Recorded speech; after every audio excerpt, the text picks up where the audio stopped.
राम मित्रांनो, आज आपण बघणार आहोत की उसाला मे महिन्यामध्ये किती पाणी दिले पाहिजे. मित्रांनो, तसं तर उन्हाळ्यामध्ये जेवढे पाणी दिले तेवढे चांगलेच असते आणि हे कोणालाही सांगायची गरज नाही. तरीसुद्धा आपण याच्यावर व्हिडिओ बनवत आहोत. मित्रांनो, कॉन्टेंट क्रिएटर म्हणतात आपल्याला. तर आज आपण बघूयात. तर मित्रांनो, उसाला उन्हाळ्यामध्ये जेवढं पाणी दिले तेवढी त्याची वाढ होती.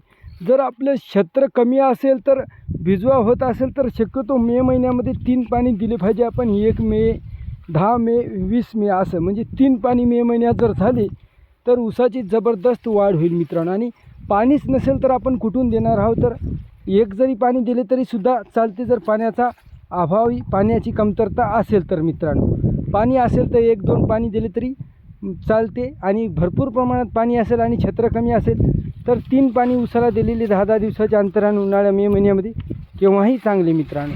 आणि बरसातीमध्ये जर बरसात लवकर सुरू झाली नाही तर जूनमध्ये सुद्धा 1-2 पाणी दिलेली चांगले मित्रांनो, जर पाण्याची सुविधा आपल्याजवळ अवलंबून असेल तर.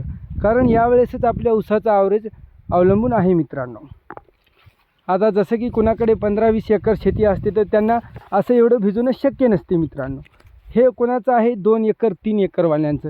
म्हणून मित्रांनो, जर तुमच्याजवळ एवढं कमी क्षेत्र असेल तर तुम्हाला सुवर्ण संधी आहे की 80च्या वरी ॲव्हरेज काढायची. तर या संधीचा फायदा घ्यायचा. Like, subscribe. धन्यवाद. भेटूया पुन्हा.